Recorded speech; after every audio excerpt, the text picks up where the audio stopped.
आज तक और इंडिया टुडे के एडिटर्स राउंड टेबल में स्वागत है बीजेपी के अध्यक्ष श्री अमित शाह।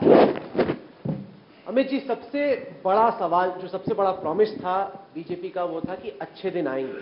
3 साल का report card India today magazine ने तैयार किया है, मोदी भारत का नाम दिया है कि 3 साल के बाद नरेंद्र मोदी और अमित शाह के रहते भारत कहां पे खड़ा है। इससे मैं तमाम सवाल आपसे पूछूंगा। आपके हिसाब से आपका अपना रिपोर्ट कार्ड क्या कहता है? क्या अच्छे दिन आ चुके हैं?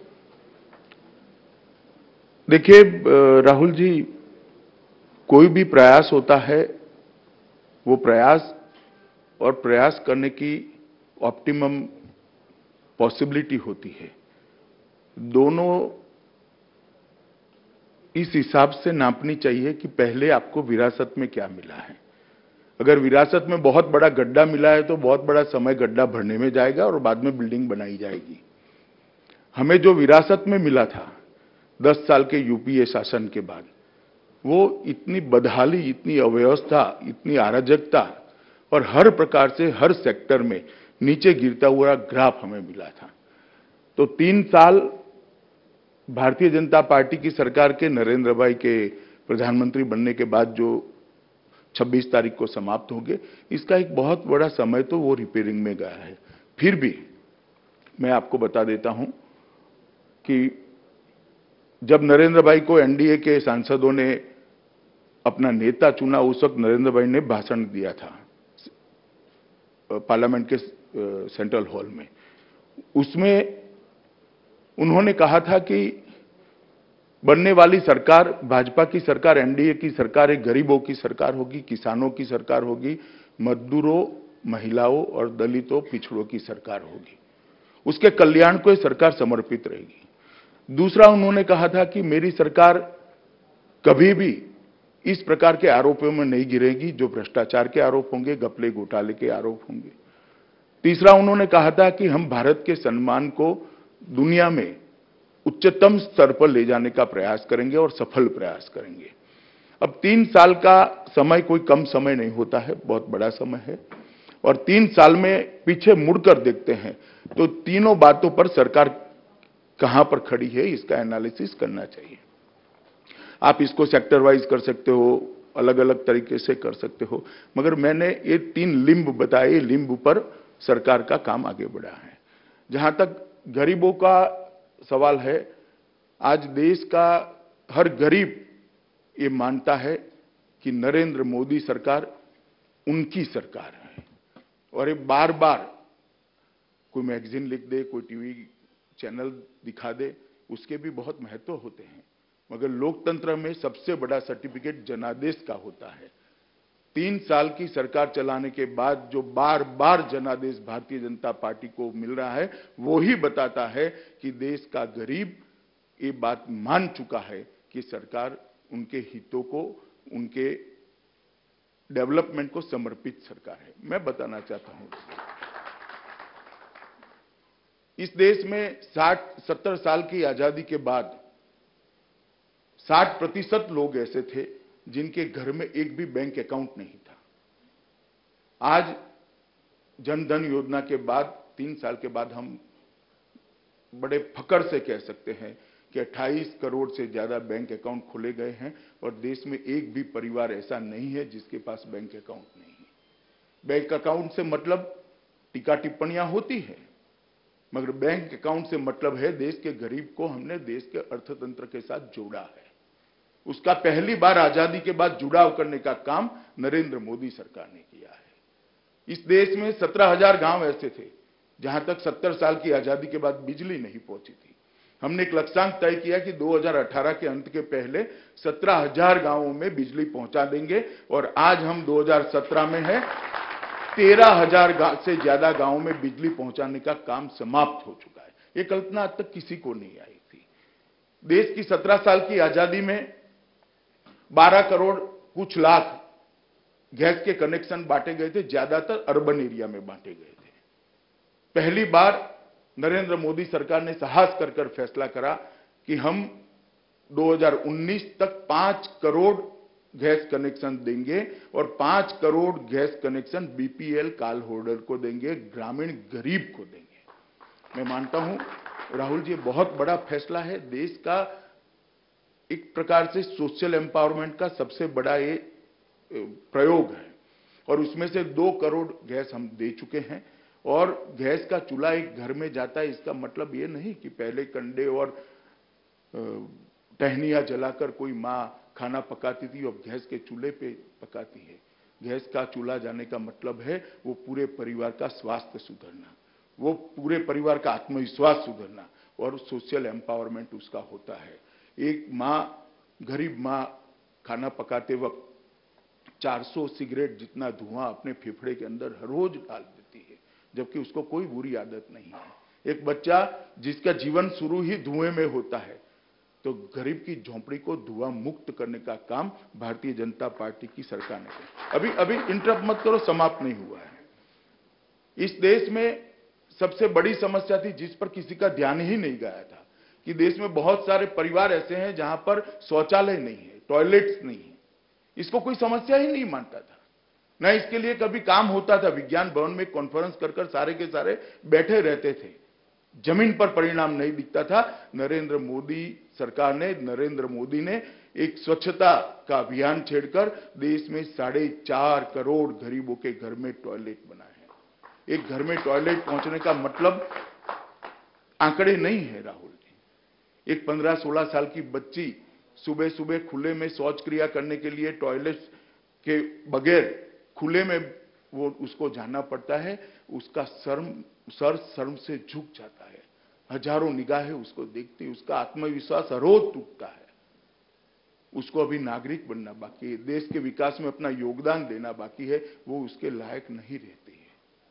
4.5 करोड़ घर में शौचालय बनाने के बाद हमने देश की करोड़ों बच्चियों को और करोड़ों महिलाओं को सम्मान से जीने का अधिकार दिया है और मैं मानता हूं ये बहुत बड़ा काम हुआ है। इस प्रकार से सारी चीजों में मैं आपको 107 योजना है पूरी नहीं बता सकता, मगर सारी चीजों में नरेंद्र मोदी सरकार की सबसे बड़ी उपलब्धि है कि नरेंद्र मोदी सरकार ने देश का स्केल बदलने का काम किया है।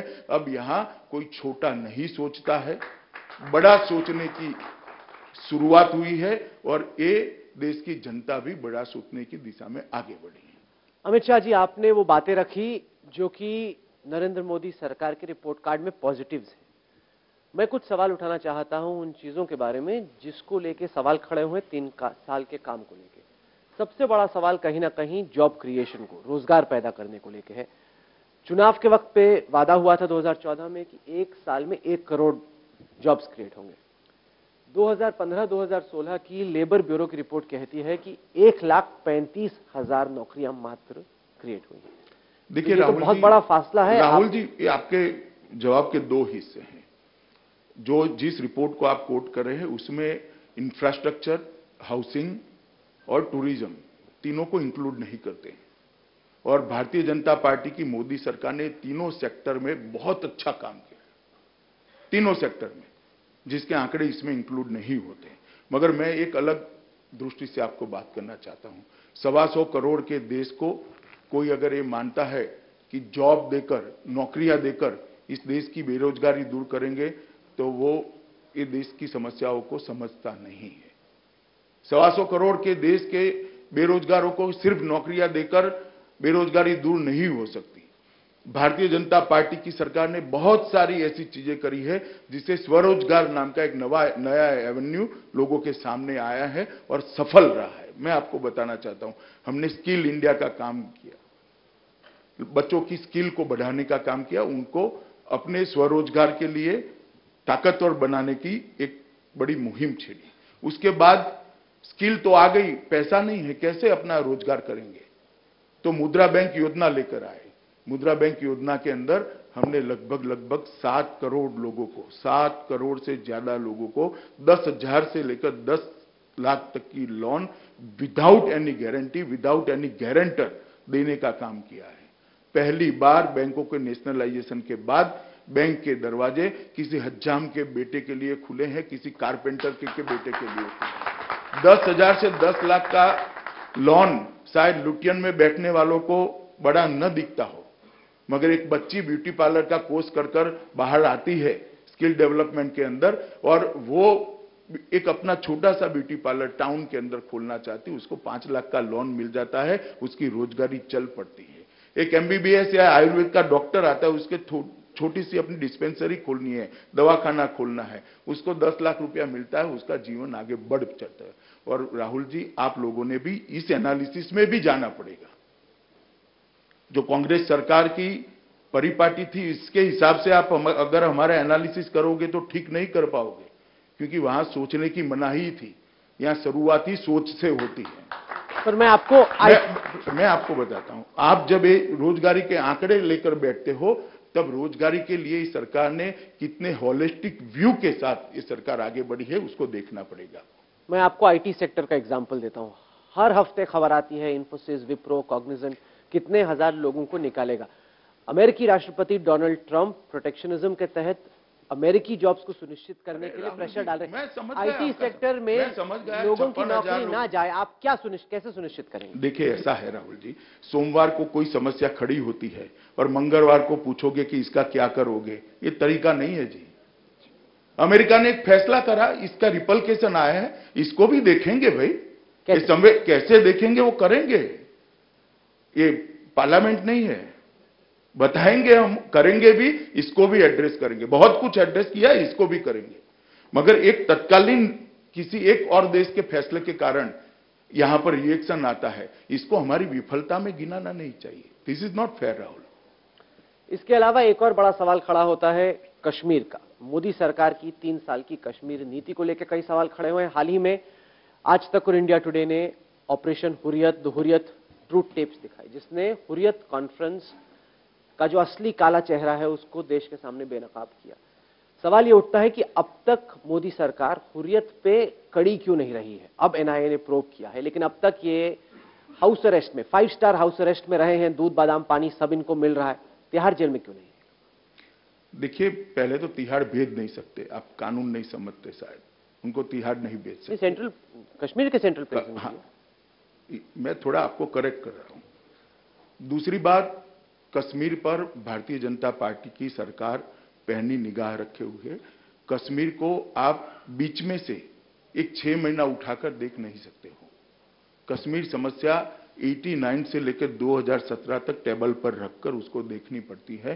कई ऐसे स्पेल आए हैं, 3 महीने के, 4 महीने के, 6 महीने के, 1 साल के, जिसमें इस प्रकार की घटनाएं हुई है और फिर से सिक्योरिटी एजेंसियों ने स्थिति को काबू में लिया है। इस बार भी निश्चित रूप से काबू में आ जाएगी। और कश्मीर समस्या, राहुल जी, आप हमें पूछ रहे हो, मगर मैं कांग्रेस के नेताओं के भी स्टेटमेंट देख रहा हूं। मैं कांग्रेस के नेताओं को आंकड़ों में या किसी में उलझाना नहीं चाहता। हमारी जिम्मेदारी है कश्मीर की स्थिति को काबू करने, इसमें भागने की कोई बात ही नहीं, भागना चाहते भी नहीं, भागना चाहिए भी नहीं। परंतु कांग्रेस के नेताओं को कम से कम बोलने का अधिकार नहीं है। मैं इतना ही पूछना चाहता हूं कांग्रेस के नेताओं की, कश्मीर समस्या पैदा किसने करी? इतना तो सोचो भैया। पूरा देश जानता है कि कश्मीर के लिए आजादी के वक्त जो गलत फैसले लिए गए, इसके कारण आज कश्मीर समस्या पैदा हुई है। और कश्मीर समस्या का मूल कांग्रेस के निर्णयों के अंदर पड़ा है। वो अतीत है। वर्तमान में ग्रैंड स्ट्रैटेजी क्या है? कश्मीर समस्या का समाधान क्या है? देखिए, कश्मीर जैसे सेंसिटिव इश्यू के स्ट्रेटेजी इस तरह के संवाद के अंदर, एडिटर्स राउंड टेबल के अंदर नहीं बताई जाती है राहुल जी। मगर मैं इतना भरोसा दिलाना चाहता हूं आपको भी और देश की जनता को भी, किंचित मात्र भी चिंता करने की जरूरत नहीं है। नरेंद्र मोदी सरकार कश्मीर की स्थिति को काबू में लेगी और बहुत जल्द लेगी। आपने हमारा ऑपरेशन हुर्रियत देखा, जिस तरीके बहुत अच्छा काम इंडिया टुडे ने किया है, मैं इसका स्वागत भी करता हूं। और एक तरीके से पहली बार बहुत अच्छे से एक्सपोज करने का काम किया है। इससे सिक्योरिटी एजेंसीज की भी बहुत मदद मिली है। नहीं, क्योंकि कहीं ना कहीं एक इकोसिस्टम क्रिएट हो गया है जिसमें हर पार्टी के स्टेक्स हैं कि कश्मीर में फसाद चलता रहे। आईएसआई के इस पूरे हुर्रियत के जितने भी लोग हैं वो चाहते हैं कि कश्मीर में आग किसी तरीके से लगती रहे, क्योंकि उनकी दुकान ही उस तरीके से चलती है। तो इसका समाधान आप कैसे खोजें? नहीं, कोई ऐसी बात आप नहीं कह रहे जो कोई नहीं जानता है। ये सब जानते हैं, उनकी दुकान चलाने के लिए इनको ये कराना है। इसको टैकल करेंगी। सिक्योरिटी एजेंसियों पर विश्वास रखना चाहिए, भारत सरकार पर भरोसा रखना चाहिए। और इस पर बहुत सारे एक्सपर्ट से, सिक्योरिटी एजेंसीज के रिटायर्ड लोगों से, अभी विद्यमान है जो सर्विस में, उनके साथ चर्चा कर कर एक सुग्रथित कोर्स ऑफ एक्शन भारत सरकार बना रही है। मुझे लगता है कि थोड़ा समय देना चाहिए। कश्मीर जब हम गए तो वहां पे लोगों ने पूछा कि क्या मोदी सरकार का अप्रोच केवल मिलिट्री है? आप लॉ एंड ऑर्डर पे तो फोकस करते हैं, कश्मीर के लोगों का दिल जीतने के लिए मोदी सरकार क्या करे? देखिए, बहुत कुछ किया है। जब कश्मीर में बाढ़ आई तब कश्मीर सरकार से पहले प्रधानमंत्री वहां पहुंचे थे। कश्मीर में बाढ़ आई तब हर एक कश्मीर को बचाने वाला और कोई नहीं था, भारतीय सेना थी। एक बहुत बड़ा पैकेज वहां दिया गया है। ऐसा नहीं है कुछ नहीं हुआ है। और राहुल जी, ये समस्या 3.5 जिलों में है। इसको एक अलग दृष्टिकोण से देखना चाहिए। प्रचार क्या हो रहा है, वास्तविकता क्या है, उसमें बहुत बड़ा अंतर है। जो कश्मीर के अंदर जाकर देखते हैं, मैं अभी अभी 3 दिन रहकर आया वहां पर। हमारे बहुत सारे कार्यकर्ता घाटी में भी रहकर आए हैं, लद्दाख भी गए हैं। समस्या 3.5 जिलों की समस्या है, उसको सिक्योरिटी एजेंसीज देख रही हैं। मुझे लगता है उनको समय देना चाहिए।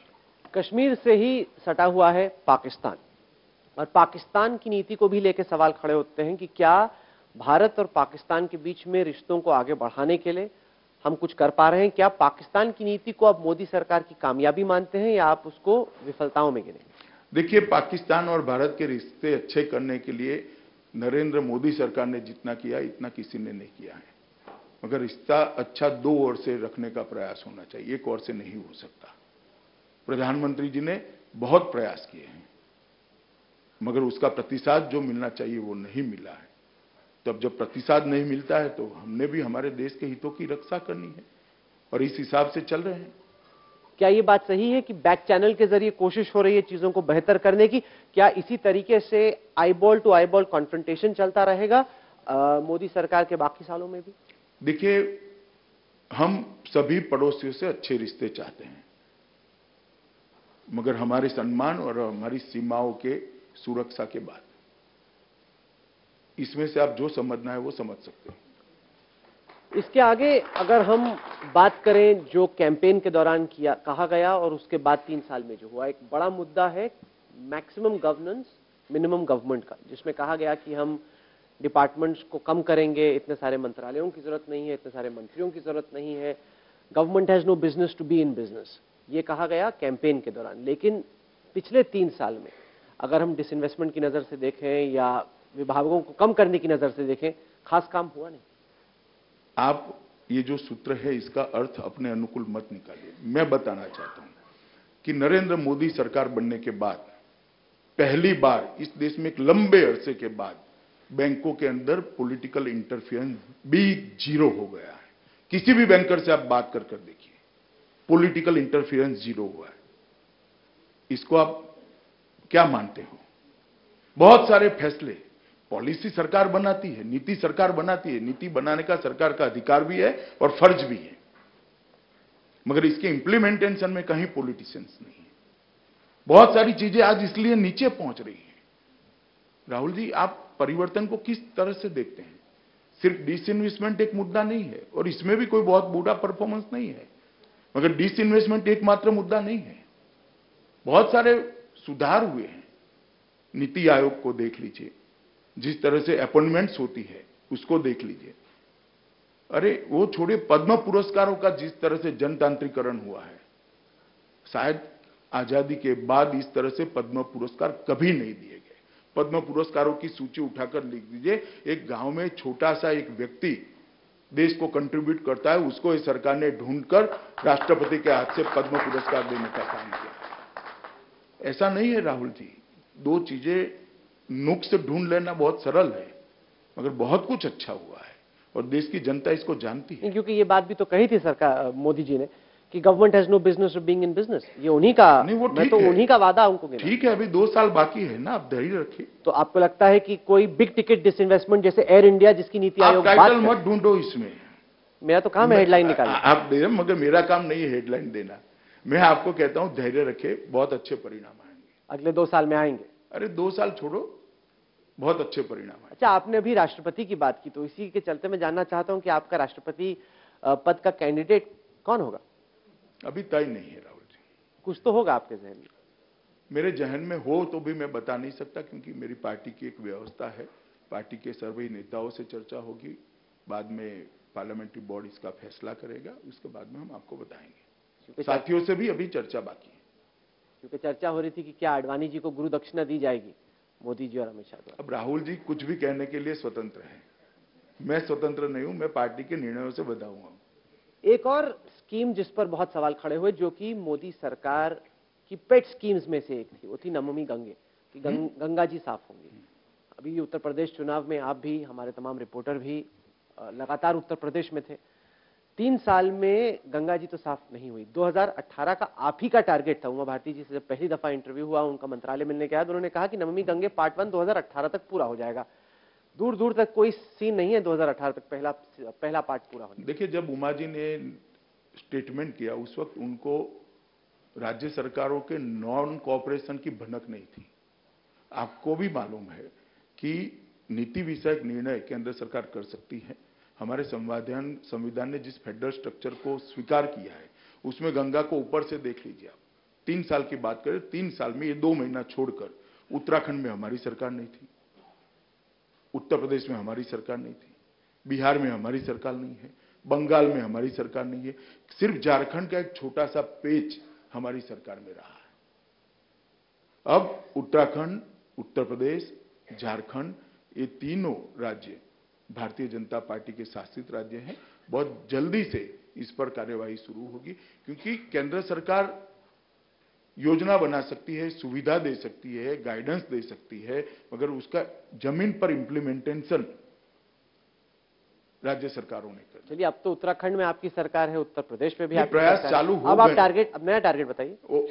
टारगेट ऐसे नहीं दिया जाता राहुल जी, मगर इस पर सरकार बनने के 2 महीने में दोनों राज्यों में 2-2 मीटिंगें केंद्र सरकार के साथ ऑलरेडी हो चुकी है और बहुत अच्छे तरीके से इसको हम टेकअप कर रहे हैं।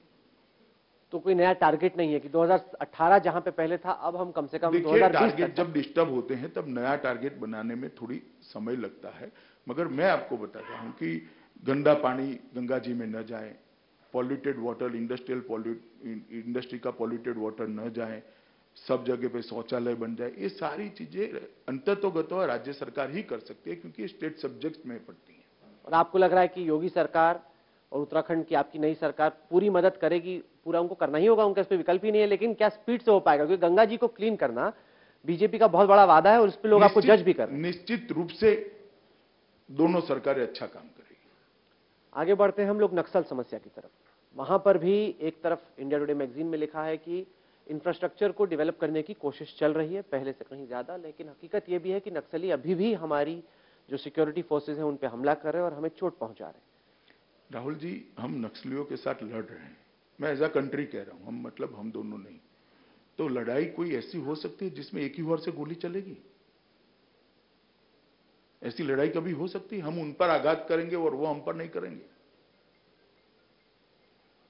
ठीक है, एक घटना हो गई, बहुत दुखदायक घटना है, इतने सारे जवानों को शहीद होना पड़ा, अपनी जान गंवानी पड़ी। वो परिवारों के प्रति और जवानों की शहीदगी पर भी मुझे गौरव भी है और परिवारों के प्रति संवेदना भी है।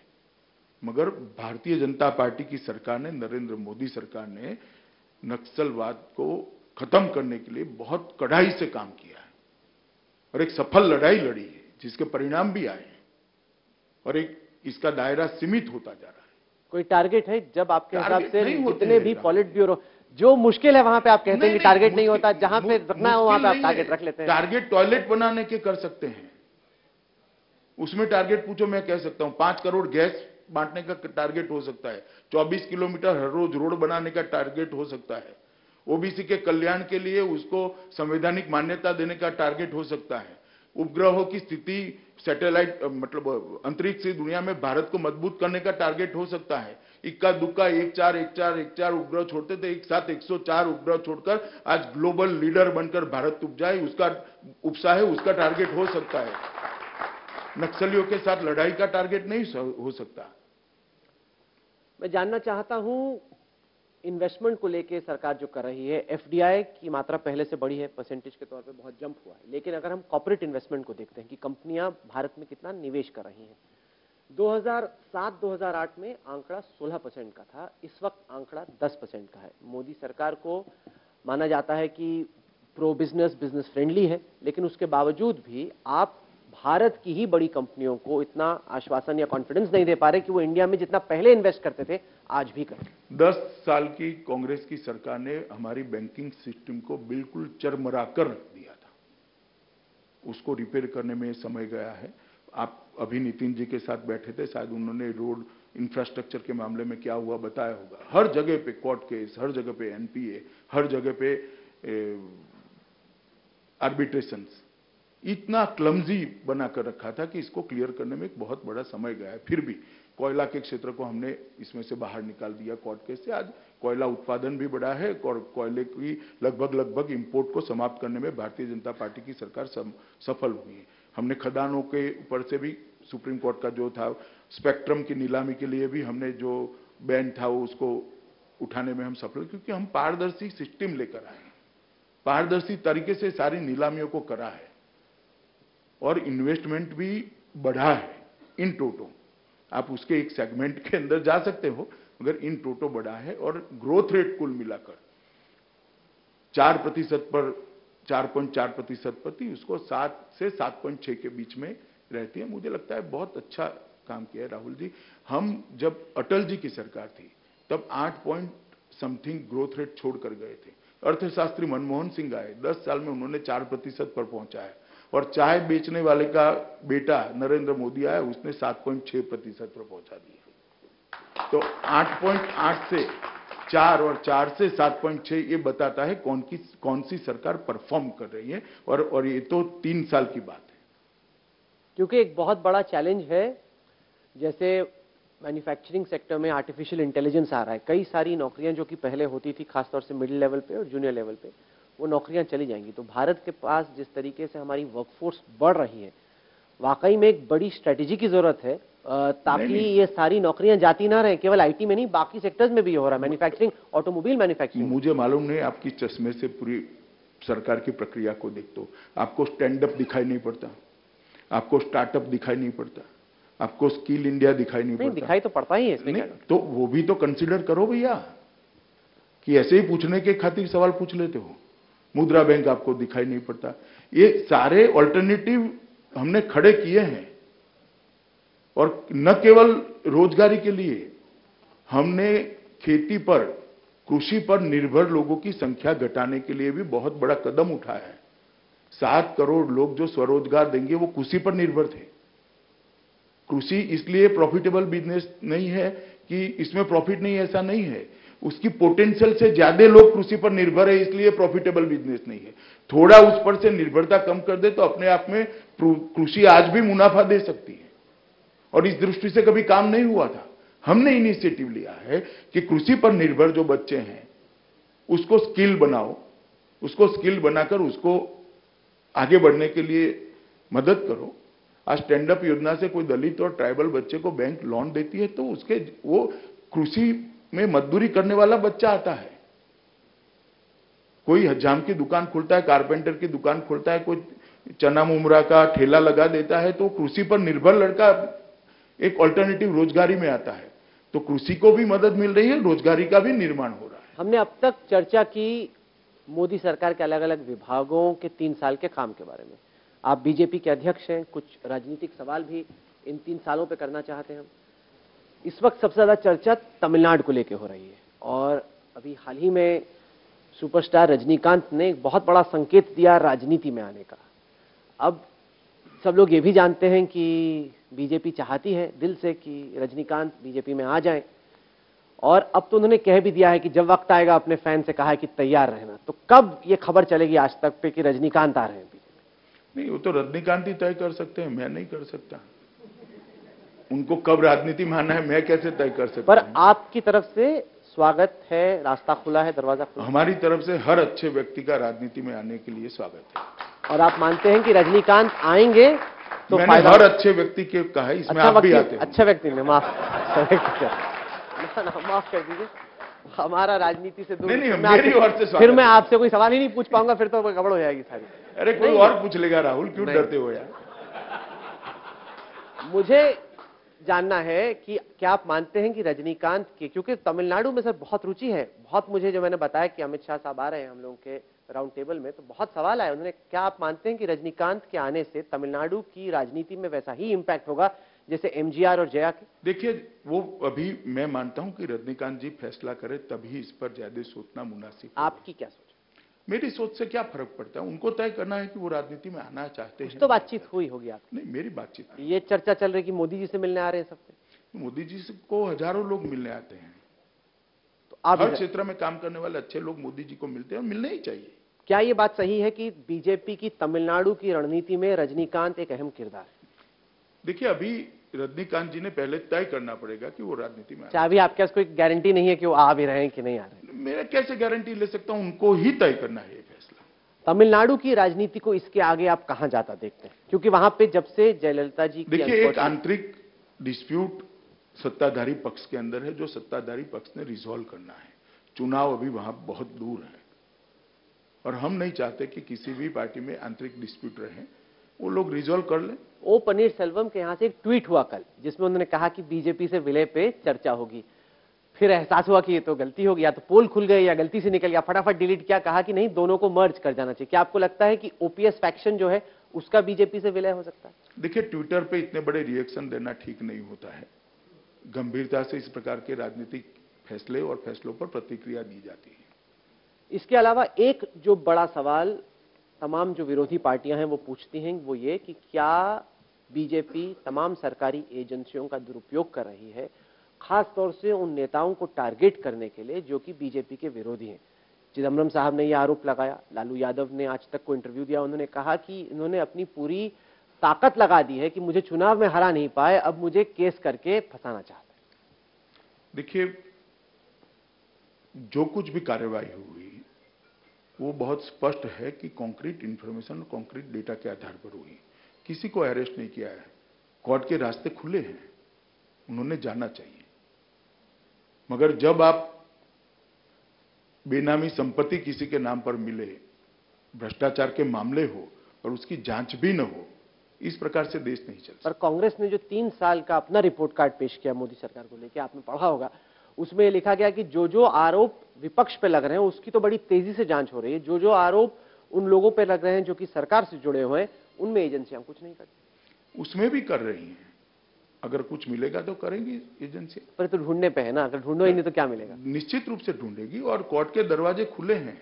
जब हम विपक्ष में थे, बहुत सारी मैटर को लेकर कोर्ट में गए थे।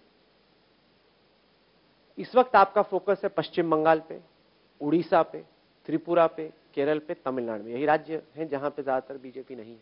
इनमें से सबसे आसान जीत का रास्ता आपको कहा? मैं मानता हूं कि ओडिशा, त्रिपुरा और पश्चिम बंगाल में परिवर्तन होने वाला है और भारतीय जनता पार्टी ये तीनों राज्यों में सरकार बनाएगी। बंगाल के लोगों को बड़ा वक्त लगता है सर मन बनाते बनाते, जब तक वामपंथियों को हटाया तब तक 3 दशक निकल आपको भनक नहीं लगी, वो मन बन चुका है। आपको भनक लग गई? भनक लग गई है, पक्की भनक लग गई। ये तो आप पिछले इलेक्शन में भी बोल रहे थे 2014 में। आप मेरी बात मानकर चलना, बहुत बड़ा परिवर्तन बंगाल में मैं देखकर आया हूं राहुल जी, बहुत बड़ा परिवर्तन होगा, आश्चर्यजनक परिवर्तन। पर ममता जी भी, आप गए थे कोलकाता, हम आपके साथ पश्चिम बंगाल में थे, वहां पर भी जितने भी तृणमूल के लोगों से बातचीत हुई, उन्होंने कहा कि अमित शाह की स्ट्रेटेजी है कि फंसा के रखो टीएमसी की सरकार को, उनको काम ना करने दो।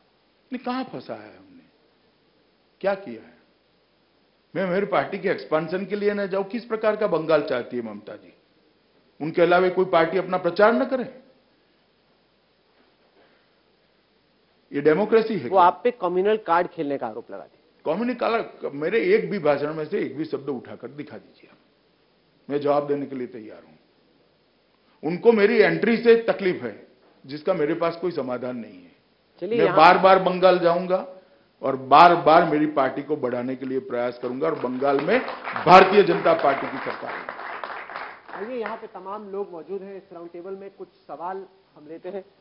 तो जी आलोक जी सवाल पूछने चाहते हैं, 1 सेकंड वेट कीजिए, माइक आपके पास आ जाए और फिर आपसे सवाल होगा। आलोक जी को माइक।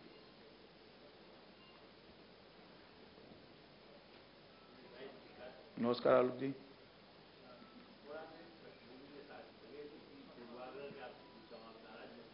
ना ना, मैं नाराज नहीं होता जी।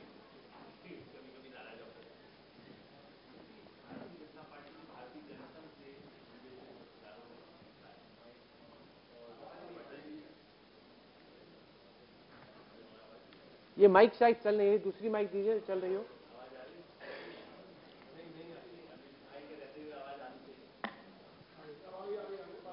बोलिए बोलिए आलोक जी बोलिए। नहीं, दूसरी माइक लाइए। मैं अपने सवाल को फिर से कह रहा हूं कि भारतीय जनता पार्टी के पहले भारतीय जनसंघ के अटल जी के समय से जो अधिवेशन होते थे, बैठकें होती थी और सरकारें भी रही अटल जी के समय में, राज्यों में भी भारतीय जनता पार्टी की सरकार रही, जनसंघ की भी रही। तो एक उस पत्रकारिता के पृष्ठभूमि और राजनीतिक पृष्ठभूमि को देखते हुए क्या ऐसा 3 वर्षों में ऐसा क्या इसको कहते हैं जादू, प्यार या डर हुआ है कि असहमतियों के स्वर आपकी अपनी पार्टी के कहीं बाहर सामने नहीं आते? ये अब हम उस दूसरी पार्टियों की बात नहीं कर रहे, कांग्रेस में भी ऐसा होता होगा, लेकिन कभी जगजीवन राम भी वहां थे, कभी शंकर दयाल शर्मा भी थे, उनमें भी कई लोग उस समय होता था ज्यादा जो सामने आता था। आपकी पार्टी में भी कई बार ऐसी होती थी जो लगता था कि भाई ये असहमतियां हैं। ये जो बना है इससे एक भ्रम ये पैदा होता है कि साहब अमित भाई और नरेंद्र भाई की वजह से कोई बोलता नहीं है। आजकल मीडिया भी दोषी हो सकता है कि मीडिया पर भी ये आरोप आता है कि आप तो दिखाते नहीं है क्योंकि अमित भाई ने डरा रखा है, जबकि मैं तो आपसे सवाल पूछ रहा हूं। राहुल भी सवाल पूछते हैं। मैं बता दूं जी, अगर ये स्थिति आप जो कह रहे हैं तो वो अच्छी स्थिति है। पार्टी के आंतरिक जो अभिप्राय है वो आलोक जी को कहने के लिए नहीं होते, पार्टी के फोरम को कहने के लिए होते हैं। हमारी पार्टी में एक निश्चित फोरम है, फोरम में सब अपने अभिप्राय स्वतंत्रता से लिखते हैं, मगर आपको बताना बंद कर दिया वो सही है और वो अच्छा हुआ है। पार्टी के इंटरनल डिस्प्यूट में मीडिया ने नहीं पढ़ना चाहिए, डिस्प्यूट भी नहीं होते हैं, अलग अभिप्राय। सुनिए अब आलोक जी, आप आलोक जी बस, आलोक जी, आलोक एक सवाल। नहीं,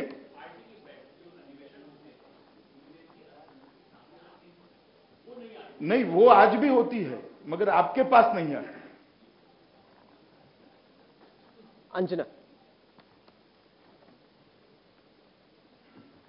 सर, 2 सवाल है। पहला सवाल, मोदी और योगी की जोड़ी ने 5 राज्यों में चुनाव जिताया, लेकिन विपक्ष कहता है कि ईवीएम ने जिताया। यहां तक कि इलेक्शन कमीशन को एक हैकाथॉन करना पड़ रहा है। इस पर आपका जवाब। और दूसरा, जो अति उत्साहित योगी समर्थक हैं वो ये मानते हैं कि मोदी जी का एक स्वाभाविक उत्तराधिकारी योगी में मिल गया है। दोनों पर आपकी प्रतिक्रिया। चलिए, मैं कोई परसेप्शन का जवाब नहीं दे सकता, ईवीएम का जवाब दे सकता हूं। जो लोग आरोप लगा रहे हैं भारतीय जनता पार्टी की जीत के बारे में कि ईवीएम के मैनिपुलेशन से जीत हुई है, वो सारे लोग इसी ईवीएम से कभी न कभी जीते हुए। कांग्रेस पार्टी यूपीए 1 और यूपीए 2, यही सिस्टम, यही ईवीएम उनकी जीत। केजरीवाल जी, यही ईवीएम उनकी 70 में से 67 सीटें आना। अब क्या होगा ईवीएम? वही ईवीएम है, वही इलेक्शन कमिश्नर, वही ईवीएम को चलाने का तरीका है। राजनीति में हार को स्पिरिट के साथ स्वीकार करना चाहिए। क्या योगी जी स्वाभाविक उत्तराधिकारी हैं? देखिए अंजना जी, इस तरह की चीजें जनता में कई सारी चलती रहती है, इस पर मेरी टिप्पणी करना ठीक नहीं। पद्मजा। अमित जी, 2 सवाल है। पहला सवाल ये है कि जो आपका स्प्रेड हुआ है देश में, अलग अलग राज्यों में जो आपको जीत हासिल हुई है, उसकी वजह क्या अभी भी डेवलपमेंट है या एक जो अग्रेसिव आपने हिंदू आइडेंटिटी को चैनलाइज करने की कोशिश की है और कहा है कि एक आइडेंटिटी है जिससे आपको प्राइड फील होनी चाहिए, दोनों के बीच में क्या? पहले आप समझ लीजिए, मेरी पार्टी के सिद्धांतों में 1950 से लेकर आज तक कोई फर्क नहीं पड़ा है। हम जैसे थे वैसे ही है। सवाल इतना है कि पहले हमारे पास सरकारें नहीं थी हमारे परफॉर्मेंस को दिखाने के लिए। विगत कुछ दशकों से, 1.5 दशक से हमारे पास सरकारें आई हैं, जिसके कारण भारतीय जनता पार्टी ने अपना परफॉर्मेंस जनता के सामने रखा है। चाहे वो गुजरात हो, चाहे मध्य प्रदेश हो, चाहे छत्तीसगढ़ हो, चाहे राजस्थान हो, अब महाराष्ट्र, झारखंड, हरियाणा, हमने हमारा परफॉर्मेंस लोगों के सामने रखा है। और इस देश में से भारतीय जनता पार्टी का एक बहुत बड़ा योगदान है कि आजादी के बाद लगभग 60 के दशक के बाद इस देश को 3 नासूरों ने देश की राजनीति को ग्रसित किया था। एक परिवारवाद, दूसरा जातिवाद और तीसरा एपिसमेंट। ये तीनों नासूरों से, परिवारवाद से, जातिवाद से और तुष्टीकरण से भारतीय जनता पार्टी ने मुक्ति दिलाई है देश की राजनीति को और पॉलिटिक्स ऑफ परफॉर्मेंस को बढ़ावा दिया। दूसरा मेरा सवाल ये था कि प्रधानमंत्री जी ने जब अपनी one of first few speeches दी थी या 2014 में इलेक्शन होने के बाद, उन्होंने कहा था कि कोई गलत नियत नहीं होगी, पर जाने अनजाने में मिस्टेक सबसे हो सकती है, गलती सबसे हो सकती है। 3 साल के बाद जब आप पीछे देखते हैं, जाने अनजाने में कोई ऐसी एक गलती है जो आपने आइडेंटिफाई? गलतियां बताना मेरा काम नहीं, ढूंढना आपका काम है। मैं अच्छी बातें बता सकता हूं आपको, बहुत सारी अच्छी बातें। आप जानना चाहती है तो बता दूं थोड़ा? नहीं, हमने वो तो सुना ही है, पर गलतियां नहीं, और भी बता सकता हूं मैं। अमित जी, हमने सवाल सोशल मीडिया पे भी मांगे, लोगों को कहा कि अमित शाह आ रहे हैं, आप अगर सवाल पूछना चाहते हैं तो। मनीष ने ट्विटर पे सवाल भेजा है, उनका कहना है कि वो जानना चाहते हैं आपसे कि आप ही के अलायंस पार्टनर शिवसेना ने सुझाव दिया है कि आरएसएस प्रमुख मोहन भागवत को राष्ट्रपति बनाया जाए। उनका कहना है कि ये एक अच्छा आइडिया होगा, आप कैसे देखते हैं? चलिए, मैंने कहा अभी राष्ट्रपति पद पर कई चर्चाएं नहीं हुई और संघ ने स्वयं स्पष्ट कर दिया है कि इस प्रकार की हमारे यहाँ व्यवस्था नहीं होती। भागवत जी ने तो कहा कि उनका कोई संघ की तरफ से आया कि उनका इंटरेस्ट भी नहीं, वो स्पष्ट हो चुका है। निशान सवाल पूछे। सर, मेरा सवाल है महागठबंधन को लेकर, जिसको लेकर कई बार इधर उधर की चीजें आती रहती हैं। बिहार में वो देखा गया और अब ऐसा लगता है कि राष्ट्रपति का जो चुनाव हो रहा है उसमें भी एक अटेम्प्ट किया जा रहा है। ये बीजेपी के लिए कोई चैलेंज है या नहीं है? नहीं, देखिए, चैलेंज तो हर चुनाव होता ही है और विपक्ष अपनी रणनीति बनाने के लिए स्वतंत्र भी है। अब देखते हैं आगे कैसे होता है, मगर मैं आपको इतना बताना चाहता हूं कि हमने हमारी ताकत बहुत बढ़ाई है और लगातार इसके लिए हम परिश्रम कर रहे हैं। Thank you sir. वक्त खत्म हो रहा है, एक आध आखिरी सवाल का वक्त रह गया है। हम जानना चाहते हैं, फेसबुक पे ही ये सवाल आया है, जिसमें जानना चाह रहे हैं कि एक आरोप सरकार पे लगता है एक एटमॉस्फेयर ऑफ हेट क्रिएट करने का। उनका कहना है कि झारखंड में घटना हुई जिसमें एक फेक व्हाट्सएप पोस्ट निकला, उसको लेके लोग इतने उत्तेजित हो गए कि 7 लोगों को मार दिया गया। तो इसको लेके आप किसी भी इंटरनेशनल मैगजीन को उठाइए, कई सारे संपादकीय लिखे गए जिसमें भारत की काफी निंदा भी की गई। झारखंड की घटना और साथ ही साथ ये जो एक आपके विरोधी खासतौर से आरोप लगाते हैं एटमॉस्फेयर ऑफ हेट जो पैदा हुआ है, उसका आप क्या जवाब दें? देखिए, आप जैसे पत्रकारों ने इसका एक क्रिटिक एनालिसिस करना चाहिए, मुझे लगता है, तो मीडिया का अपप्रचार बंद हो जाएगा। हर सरकार में ऐसी घटनाएं होती हैं, इसके आंकड़े नेशनल क्राइम रिकॉर्ड ब्यूरो में उपलब्ध हैं और किसी सरकार से हमारे यहां बढ़ी है तब तो आप कह सकते हो, मगर 125 करोड़ के देश में कोई इक्का दुक्का घटना होती है, उसको भारतीय जनता पार्टी के साथ, सरकार के साथ जोड़कर देखना ठीक आप इसको आइसोलेटेड इंसिडेंट मानते हैं? आइसोलेटेड इंसिडेंट ही है और उसके साथ कड़ाई से व्यवहार भी हो रहा है कानून के अंतर्गत। एक आखिरी सवाल, पिछले इलेक्शन का स्लोगन था अच्छे दिन आएंगे, अगले इलेक्शन का स्लोगन है कोई जिसपे लोग अभी से मेजर करना शुरू करें? नहीं, इलेक्शन तो अभी बहुत दूर है, मगर अच्छे दिन लाने के लिए राहुल जी हमने बहुत प्रयास किया है और सफलताएं मिली। काफी सारी बातें मैंने बताई। सबसे बड़ी बात, हमने इस देश की राजनीति में सार्वजनिक जीवन की शुचिता को बनाने के लिए बहुत बड़ा प्रयास किया है। हम आज विश्व का सबसे बड़ा राजनीतिक संगठन है, 11 करोड़ सदस्यता है हमारी, लगभग 1387 एमएलए हैं, 13 राज्य सरकार हैं, 4 हमारे सहयोगी की सरकार है, केंद्र में सरकार है, 300 से ज्यादा हमारे एमपी है। फिर भी हमने 20,000 तक के चंदे को घटाकर 2,000 किया है और ये बहुत बड़ा सुधार है, बहुत बड़ा सुधार है। पॉलिटिशियनों के और भ्रष्ट लोगों के सारे पैसे सेल कंपनियों के माध्यम से मार्केट में रहते थे, अपने अकाउंट्स में जाते थे, सेल कंपनियों पर करारा प्रहार करा है। बेनामी संपत्ति का कानून वर्षों से बनकर पड़ा था, रूल्स नहीं बनाए जाते थे। संसद ने कड़ा एक बेनामी संपत्ति का कानून पारित कर भ्रष्टाचार को रोकने के लिए हमने बहुत बड़ा एक प्रयोजन किया है। और मैं आपको बताना चाहता हूं, हम 10 साल के यूपीए की सरकार के वारिस हैं, उसके बाद में जनता ने हमें दायित्व दिया है। 10 साल की यूपीए सरकार हर महीना घपला, घोटाला, भ्रष्टाचार, इतने सारे स्कैम्स आते थे, 12 लाख करोड़ के स्कैम आए थे। 3 साल में नरेंद्र मोदी सरकार पर हमारे विरोधी भी भ्रष्टाचार का एक भी आरोप नहीं लगा पाए हैं। मैं मानता हूं बहुत बड़ी उपलब्धि। नरेंद्र मोदी जी ने सार्वजनिक जीवन की सुचिता को ऊपर उठाने के लिए, मैं irrespective of Bharatiya Janata party कहता हूं, ऊपर उठाने के लिए बहुत काम किया है। चुनावी राजनीति में से काले धन को दुष्प्रभाव को नष्ट नाबूद करने के लिए बहुत कदम उठाए हैं। पॉलिटिकल पार्टियों के फंडिंग के अंदर से काले धन के दुष्प्रभाव को नष्ट नाबूद करने के लिए बहुत कदम उठाए। मैं मानता हूं बहुत बड़ी बात है। अमित भाई, वो ये भी ट्विटर पे सवाल आया है कि लालू यादव की तो बीजेपी बहुत निंदा करती है, नीतीश पे थोड़ी मेहरबान और नरम लगती है। क्या नीतीश कुमार का घर वापसी का रास्ता खुला है? नीतीश कुमार का कुछ पकड़ा गया है क्या? नहीं, खामखा निंदा करे भाई हम। लालू जी की पर जो उनके परिवारजनों की संपत्ति का जिस प्रकार से पर्दाफाश हुआ है, आप सवाल समझ रहे हैं फिर भी अनजान बन रहे हैं। सवाल यह है कि क्या नीतीश कुमार और बीजेपी की मैं जवाब ही दे रहा हूं, समझो ना। हमने किसी को नहीं बख्शा है भाई। लालू जी के परिवार की संपत्तियों का पर्दाफाश हुआ तो उनकी निंदा करिए। चलिए, अमित शाह साहब, आप आज तक के एडिटर्स राउंड टेबल में आए, तमाम सवालों का आपने बेबाकी से जवाब दिया, बहुत बहुत शुक्रिया। धन्यवाद।